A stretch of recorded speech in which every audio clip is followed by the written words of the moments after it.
Hello दोस्तों and welcome to the channel. दोस्तों आपको पता है कि हम इलेक्ट्रोमैग्नेटिक इंडक्शन के न्यूमेरिकल्स पे डिस्कशन कर रहे हैं और आज हम हमारे बोर्ड एग्जाम्स के लिए सबसे आखिरी जो टाइप है न्यूमेरिकल्स का और वो टाइप्स है on the basis of transformers. Transformers आपको पता है कि बहुत ही इजी एक कंसेप्ट था जिसमें प्राइमरी कॉइल और secondary coil they are connected with a soft iron core and EMF from primary coil was getting transfer into the secondary coil।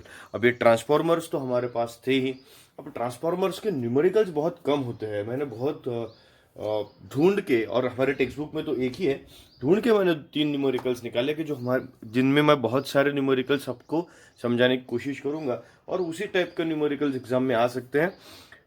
ये हमें लेना कंपलसरी इसलिए है क्योंकि हमारे टेक्स्ट बुक में एक न्यूमेरिकल उसका दे दिया है। तो अगले तीनों न्यूमेरिकल हम क्या करेंगे, टेक्स्ट बुक से ही लेंगे। कुछ एक एनसीईआरटी से, एक हमारे स्टेट बोर्ड से और एक पिछले साल के टेक्स्ट बुक से मैंने निकाल लिया है। तो पहले फॉर्मूला डिस्कस कर लेते हैं। फॉर्मूला हमारा ईएमआई का चल कैसे रहा था।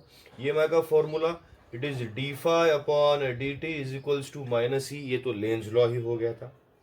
ओके, फिर हमने phi is directly proportional to I, D phi by D T is equals to L D I by D T. L is the coefficient of self induction था। फिर एक और फॉर्मूला ऐसे भी लिख सकते थे, D phi upon D T is equals to M into D I upon D T. M is the coefficient of mutual induction था। इस D phi upon D T के बजाय अगर हमने ऐसा भी टर्म लिख लिया कि E is equals to m और l D I upon D t, ये भी चल सकता था because E is the induced EMF. Transforming ratio जो जहां कहा जाता है कि समझ लीजिए ट्रांसफॉर्मर रेशो अगर हमने कह लिया तो ट्रांसफॉर्मिंग रेशो प्राइमरी और सेकेंडरी कॉइल्स के बीच में था। और कैसा था प्राइमरी और सेकेंडरी कॉइल्स के बीच में, तो देखिए हम कहते थे EP upon ES is equals to, EP upon ES यानी क्या, EMF of primary coil upon EMF of secondary coil is equals to NP upon NS। NP is the number of turns of primary coil, NS is the number of turns of secondary coil, is equals to IS upon IP, where IS and IP are the currents in primary and secondary coil। ये हमारा transformer ratio था। ये आपको हमेशा याद रखना पड़ेगा क्योंकि न्यूमेरिकल इसके बाहर बिल्कुल नहीं जाएगा। ये हमारा सिंबल हम निकाल सकते थे, ये हमारा सिंबल था, this are primary and secondary coils, और जिनकी वजह से हम क्या कर सकते थे, कैलकुलेशंस करेंगे। तो ये आपको समझ में आ गया होगा कि बहुत ही आसान सा एक ही फॉर्मूला हमारा चलने वाला है। इससे ज़्यादा बड़ा फॉर्मूला हमारे पास है भी नहीं, तो न्यूमेरिकल सॉल्व करने में भी आसानी हो जाने वाली। तो न्यूमेरिकल का आप फॉर्मूला लिख लीजिए। हम क्या करते हैं, न्यूमेरिकल की तरफ बढ़ना शुरू करते हैं। चलिए पहला न्यूमेरिकल स्टार्ट करते हैं जो एग्जाम में आ चुका है वहां से। ये एग्जाम में आ चुका है और ये न्यूमेरिकल आया था 3 मार्क के लिए। देखिए क्या दिया है, the primary of a transformer has 40 turns, NP is equals to 40 दिया है and works on 100 volt. EP हमें दिया गया 100 volt and 100 watt. Watt power का यूनिट होता है दोस्तों। तो power of primary is equals to कितना मिल गया हमें, 100 watt. Find number of turns in secondary, NS आपको निकालना है। Stepping up to ES is equals to 400 volt, क्योंकि ये स्टेप अप ट्रांसफॉर्मर है from low voltage to higher voltage. ऐसा स्ट्रक्चर हमारा कट रहा है। और also find current in primary and secondary. आसानी से निकलेगा, एकदम ही आसानी से निकलेगा। कैसे निकलेगा, आपको सबसे पहले number of turns in secondary निकालना है। सो समझ लीजिए from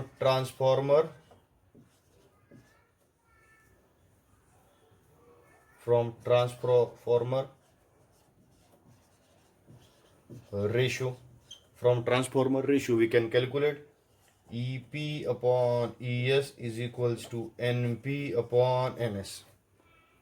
okay, is equals to NP upon NS। कर लीजिए सब्स्टिट्यूशन, आपका आंसर क्या मिलेगा, देखिए EP upon ES is equals to 100 upon 400 is equals to NP है हमारे पास 40 upon NS। Therefore NS is equals to equation क्या आ जाएगा, N S is equals to, हम लिख सकते हैं ना 40 का, समझ लीजिए एन एस अपॉन 40 लिख लीजिए अगर किसी को समझ में नहीं आ रहा तो 400 अपॉन 100, तो N S is equals to 4 multiplied by 40, N S is equals to कितना बन गया, 160 बन गया। N S is equals to कितना मिल गया, 160। कैसे समझा ना, 2 कैंसिल हो गए, 40 मल्टीप्लिकेशन चलेगा। तो ये हो गया हमारा फर्स्ट स्ट्रक्चर। फिर आपको पावर दिया है, अब समझ लीजिए कैलकुलेशंस कितने आसानी से हो जाएंगे। For ideal transformer we can say input power is equals to output power. Input power is equals to क्या हो रहा, आउटपुट पावर हो रहा।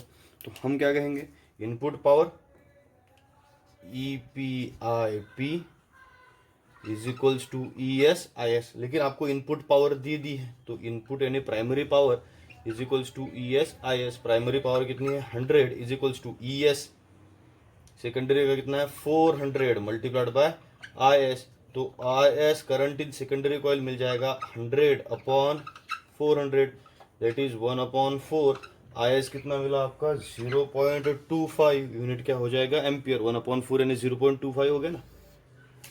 करंट इन सेकेंडरी मिल गया। अब करंट इन प्राइमरी निकाल सकते हैं। करंट इन प्राइमरी कैसे बन जाएगा, करंट इन प्राइमरी तो आपको रेशो से ही मिलेगा, डायरेक्ट रेशो, या एक तो रेशो निकालिए, क्यों, अदरवाइज पावर भी आप यूज कर सकते हैं, यानी power of primary coil is equals to EPIP। अब पावर ऑफ प्राइमरी कितनी दी है 100 इज इक्वल्स टू EP भी हमारे पास दिया है कितना है 100 multiplied by IP।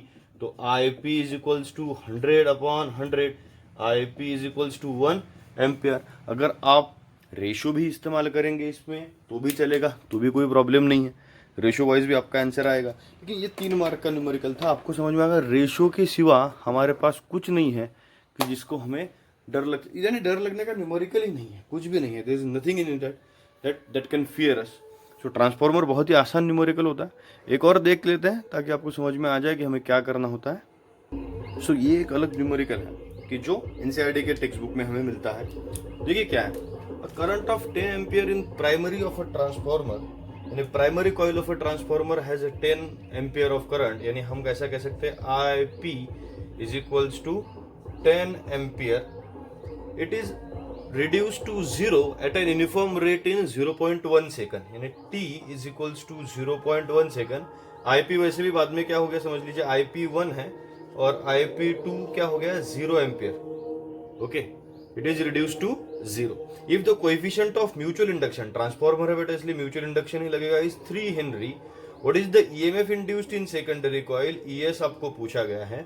Change in magnetic flux भी पूछा गया है। चेंज इन मैग्नेटिक फ्लक्स निकालना अगर है तो हमें अगर d∅s निकालना है, समझ लीजिए change in magnetic flux in the secondary if as NS has 50 turns, NS की वैल्यू कितनी है 50 टर्न्स। अब हमें इसको कैलकुलेट करने के लिए ट्रांसफॉर्मिंग रेशियो से अच्छा आपके पास एक फॉर्मूला है, that phi is directly proportional to I। phi d∅ upon dt is equals to m di upon dt। समझ लीजिए हमने ये अप्लाई कर लिया। यहाँ पे EMF induced in secondary coil due to change in current of primary coil, बन गया ना म्यूचुअल इंडक्शन की definition. EMF induced in secondary coil due to change in current in primary coil. अब हम di अपॉन dt तो easily निकाल सकते हैं, di अपॉन dt हमारे पास है ही।